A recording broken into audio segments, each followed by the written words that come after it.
ये पूरा नोट्स है, क्वेश्चन आंसर के साथ हम लोग ऑब्जेक्टिव करने वाले हैं ना। बाकी सारी चीज़ें तो आपको प्लेलिस्ट में मिल जाएगी इंग्लिश वाले में। तो चलो ऑब्जेक्टिव पे हम लोग आज आक्रमण करने वाले हैं। एक एक चीज़ को मेरे भाई एक बुक की तरह समराइज कर दिया है, जहाँ से तुम्हारा 50 नंबर आएगा ही। अभी तो ऑब्जेक्टिव का सीरीज चल रहा है, क्योंकि आपको भी पता है कि जब टोटल ऑब्जेक्टिव कर लोगे तो मात्र बुक से 40 को ऑब्जेक्टिव पूछेगा तो भाई बता नहीं दोगे। सिर्फ चैप्टर वाइज करो, इंपॉर्टेंट के चक्कर में मत पड़ो। चैप्टर वाइज से ही उठाया जाता है इंपॉर्टेंट वाला, समझ रहे हो? ऐसे ही उठा के कोई वीडियोज़ बना देता है। भाई एक टीचर हूँ, बता रहा हूँ। सबसे पहला सवाल है तुम्हारा, एंड एज वी वॉक, हम लोग जैसे जैसे चलेंगे, we make the place that we sell, जैसे जैसे हम लोग चलेंगे, जैसे जैसे आगे बढ़ेंगे तो हम लोग खुद से मेरे भाई प्रतिज्ञा करेंगे। किस चीज़ के लिए? ऑलवेज मार्च अहेड के लिए, यानी आगे बढ़ते रहेंगे हम लोग और प्रतिज्ञा करेंगे कि हम लोग हमेशा आगे बढ़ते रहेंगे। जैसे जैसे आगे बढ़ेंगे वैसे वैसे हम लोग अपनी प्रतिज्ञा किए हुए रहेंगे, यानी प्रतिज्ञा करते हैं हमेशा आगे बढ़ने के लिए मेरे भाई। ठीक है, चलो तो पहला का सवाल अच्छे से याद हो गया होगा। जिसका अगर इंग्लिश आपको ना आएगा टेंशन मत लो, सब चीज़ बताऊंगा, आराम से याद करा के ही जाऊंगा इस वीडियो में। क्लियर है ना? बने रहोगे। चलो अगला सवाल है, the slum area densely populated, जो स्लम एरिया था जहाँ पर ज़्यादा पॉपुलेशन था, by an isolated community mark by, उसे ना चिन्हित कर दिया गया था। किनके द्वारा चिन्हित किया गया था मेरे भाई? तो घेटों के लोगों के द्वारा चिन्हित किया गया था। बस इतना याद रखना है ना। एक स्लम एरिया था, बस ऐसे याद रखो, एक स्लम एरिया था डेंसली पॉपुलेटेड जहाँ पर जनसंख्या ज़्यादा था, आज आइसोलेटेड कम्युनिटी मार्क बाई, एक आइसोलेटेड कम्युनिटी के द्वारा है ना उसे चिन्हित किया गया था, तो घेटों के लोगों के द्वारा। ठीक है, चलो तो पहला सवाल याद हो गया होगा है ना, और दूसरा भी याद हो गया होगा। अगले सवाल के ऊपर हम बात करेंगे। देखो 3 नंबर का सवाल है आपका, बहुत प्यार तरीके से बताऊंगा मेरे भाई, बस सब्सक्राइब कर देना और चैप्टर वाइज सारी चीज़ें करो। पूरा बुक पढ़ा रहा हूँ, हिंदी वैसे ही ला रहा हूँ, सब चीज़ वैसे। King is regarded as one of the greatest, यानी इसका मतलब क्या हुआ कि राजा को महानतम में से एक माना जाता था। कह रहे ना कि King is regarded as one of the greatest, यानी महानतम में से एक माना जाता था। तो किंग को मेरे भाई राजा को महानतम में से एक ओरेटर, यानी वक्ता भी माना जाता था, एक ओरेटर माना जाता था। क्लियर हो गया होगा, उम्मीद करता हूँ अच्छे से याद हो गया होगा। 2 बार बोल लो, 3 बार बोल लो इसी वीडियोज़ में, कहीं नहीं जाना है आपको। इस वीडियो को पूरा देखना है और इस चैप्टर को आज ऐसे उड़ा के जाना है भाई। आपका भाई है, ठीक है, हर चीज़ को जैसे उड़ा दे रहे हो, हर चीज़ आसान लग रहा है तुम लोगों को, इंग्लिश आसान बना दूंगा ना यार, क्यों टेंशन लिए हो। देखो द ऑथर एडवोकेट, यानी लेखक वकालत करता है किन लोगों के लिए बताओ? लेखक वकालत करता है नॉन वायलेंट स्ट्रगल के खिलाफ, है ना, नॉन वायलेंट स्ट्रगल के खिलाफ। है जो नॉन वायलेंट स्ट्रगल चल रहा था, अनैतिक चल रहा था,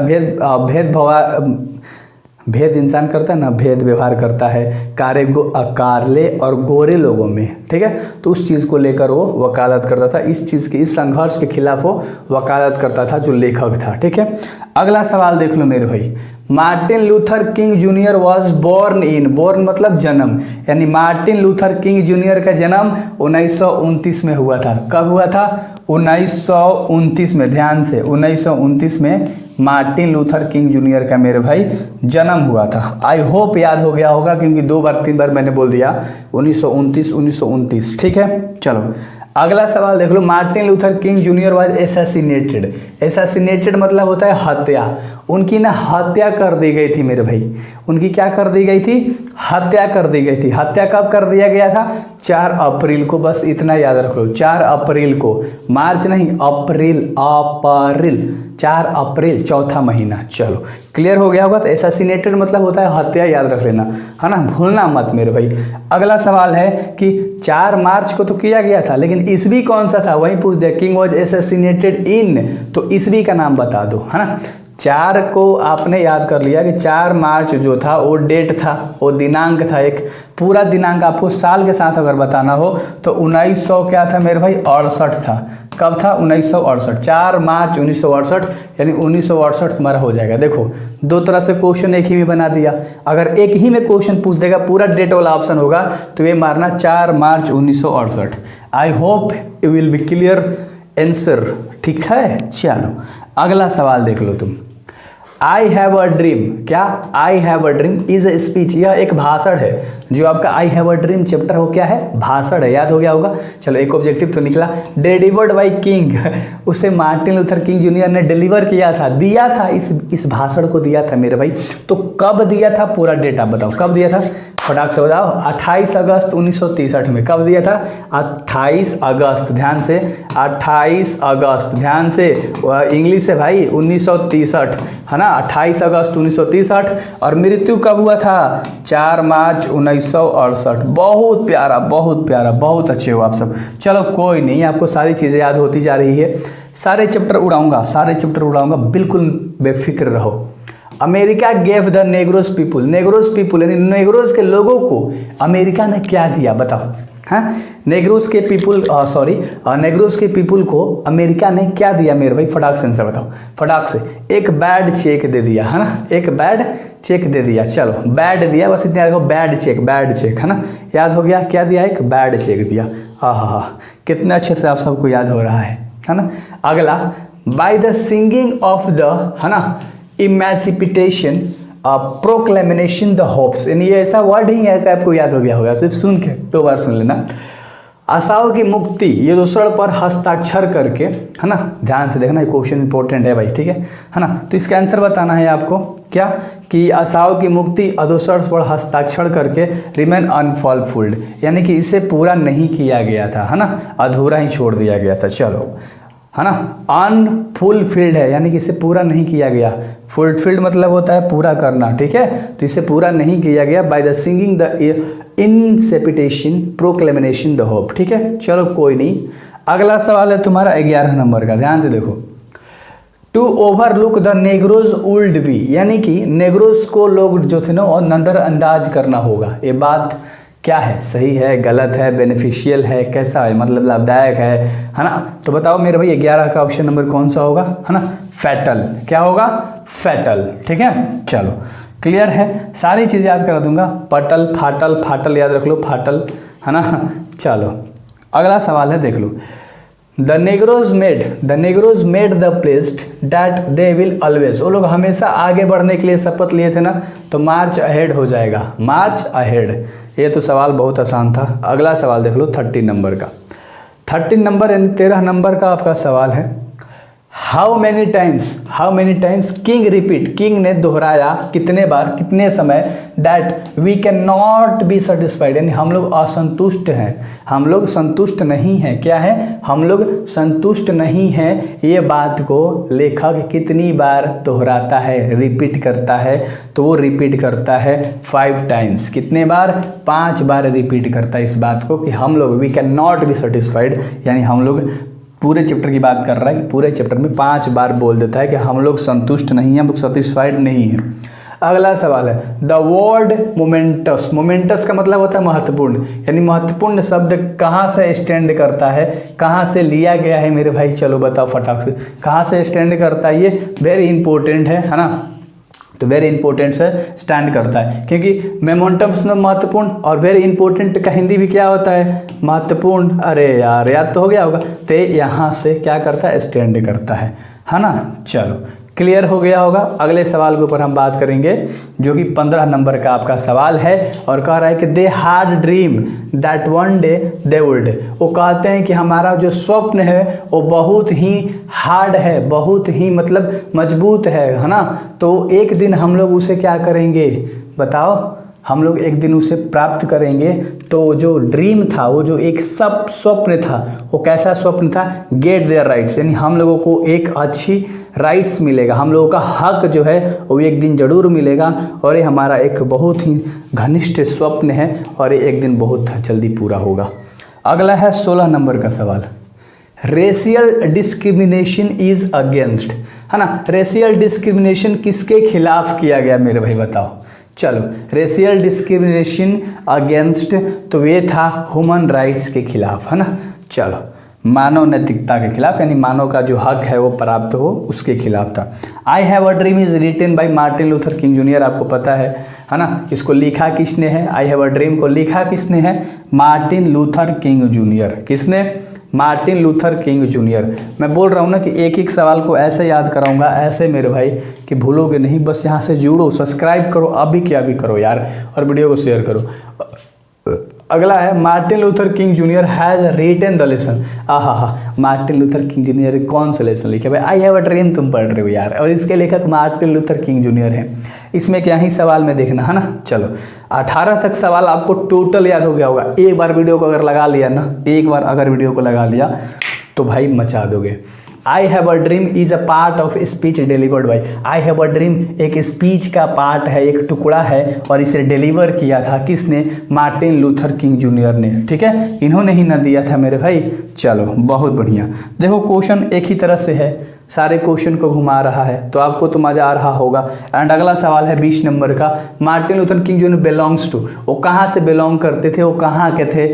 मार्टिन लूथर किंग जूनियर कहाँ के थे? तो इंडिया के थे। कहाँ के थे बताओ?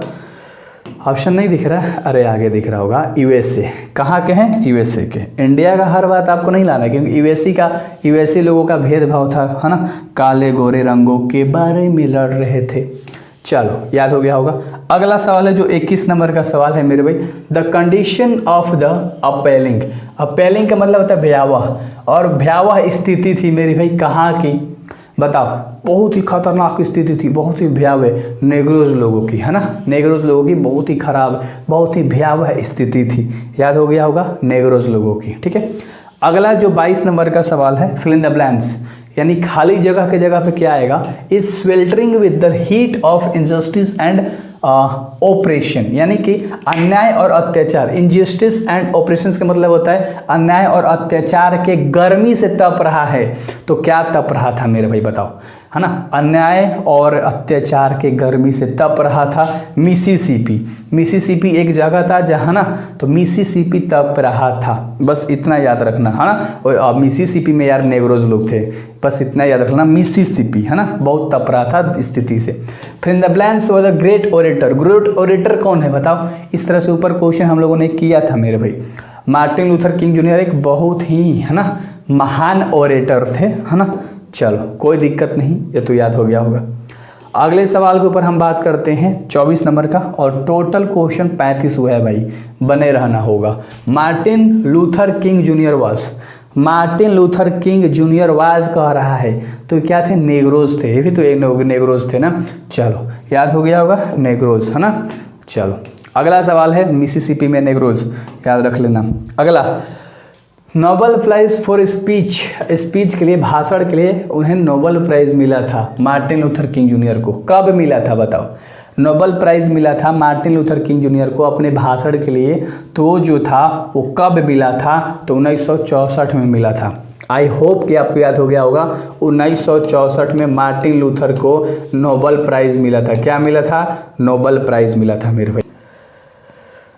26 नंबर का सवाल है कि Negroes are the former slaves of America, है ना, तो अमेरिका के स्लेव्स। चलो कोई नहीं, एक छोटा सा क्वेश्चन था ये, तो आप लोग याद किए हो एक बार, और एक शॉर्ट वीडियो में भी इस क्वेश्चन को बता दिया था, इसलिए बोलता हूँ सब्सक्राइब करके जुड़े रहो, कब क्या कंटेंट मिलेगा। फिर इन द ब्लैंक्स खाली जगह है। Is the dessert state of USA, USA का जो है ना रेगिस्तान वाला राज्य कहा जाता था, बताओ किसे? ये क्वेश्चन बता दोगे जहाँ तक मुझे लगता है। हाँ, मिसिसिपी को। किसको? मिसिसिपी को। किसे? मिसिसिपी को। सब्सक्राइब नहीं किया यार, करो अभी करो यार, तुम सब नहीं कर रहे हो यार, करो। Martin Luther King Junior had childrens, Martin Luther King Junior के कितने बच्चे थे? तो टोटल 4 गो, है ना। चिल्ड्रंस पूछ रहा है, याद रख लेना, चिल्ड्रंस माने बच्चे कितने थे उनके? 4 गो थे, है ना, याद रखना भाई, क्वेश्चन पूछ सकता है। और अगला सवाल है तुम्हारा, fill in the blanks. Advocate now violent struggle, वो अनैतिकता के खिलाफ तो लड़ ही रहे थे, स्ट्रगल कर रहे थे, है ना। तो कौन थे मेरे भाई बताओ? कौन अनैतिकता के खिलाफ? मार्टिन लूथर किंग जूनियर, जो कि एक एडवोकेट भी थे, वो क्या कर रहे थे? संघर्ष के खिलाफ, नॉन वायलेंट के खिलाफ स्ट्रगल कर रहे थे, यानी संघर्ष कर रहे थे। अगला 30 नंबर का सवाल है। Martin Luther King junior loves the white, है ना, उन्हें पसंद थे। क्या पसंद था बताओ? अमेरिका के लोगों को वाइट पसंद था। हाँ चलो, वाइट इंसान यार, है ना, मतलब गोरे लोगों से प्यार करते थे अमेरिका के लोग। और अगला है Martin Luther King junior was, Martin Luther King junior क्या थे? सिविल राइट्स एक्टिविस्ट थे, यानी नागरिकों के हक के लिए लड़ाई करते थे। याद रहेगा ना, एक सिविल राइट्स। चलो, सिविल राइट्स मतलब होता है कि नागरिक के हक के लिए लड़ना। अगला है Martin Luther King junior delivered his speech in Washington DC. Washington DC में उन्होंने अपना भाषण दिया था, ये भी याद रखना। किसने? मार्टिन लूथर किंग जूनियर ने अपना जो भाषण है वो डीसी वाशिंगटन में दिया था। तो भाषण कब दिया था तो ईस्वी पूछ रहा है, तो ईस्वी था 25/1963। चलो, एक और भाषण दिया था जो कि 25/1963 में दिया था वाशिंगटन में, ठीक ना। अगला सवाल है 33 नंबर, 2 और सवाल है, बस बने रहो। Martin Luther King junior dislike, वो नापसंद करते थे, डिस्क्रिमिनेशन यानी भेदभाव को पसंद नहीं करते थे, ठीक है। तो किस चीज़ को लेकर? कास्ट यानी जाति को लेकर, है ना, सेक्स यानी कि मेल फीमेल को लेकर, या रिलीजन्स धर्म को लेकर, या रेशियल्स, है ना, ये सब चीज़ को भेदभाव में लेकर। तो इसमें जो भी चीज़ हैं उसका आंसर आप फटाक से दो, रेशियल चीज़ों को लेकर, ठीक है। वो कभी भी नापसंद करते थे इस चीज़ को। और अगला सवाल है 34 नंबर का, आई have a dream is a speech delivered by. इसे मार्टिन लूथर किंग जूनियर ने डिलीवर किया था। सोचो कितने तरह से इस क्वेश्चन को घुमा घुमा के दे दिया। एंड लास्ट क्वेश्चन हम लोग करेंगे, हाँ लास्ट ही क्वेश्चन है कि बैंक ऑफ जस्टिस इज, यानी एक बैंक था जो कि बैंकरप्ट हो गया था, उसके लिए जस्टिस चाहिए थी, न्याय चाहिए था, है ना। तो क्या हो गया था? वो बैंकरप्ट हो गया था, यानी पैसा उसा जो बैंक में ख़त्म हो जाता है तो उसे बैंक करप्ट बोलते हैं। दिवालियाँ निकल जाती है उस बैंक की, ठीक है। सो उम्मीद करता हूँ आपको पसंद आया होगा और ये वीडियोस लाइक करोगे, शेयर करोगे अपने दोस्तों में। मिलते हैं अगली वीडियोस में। सारे चैप्टर्स कराऊंगा मेरे भाई, याद रखना डिस्क्रिप्शन में ऐप होगा, जरूर डाउनलोड करना। Best of luck.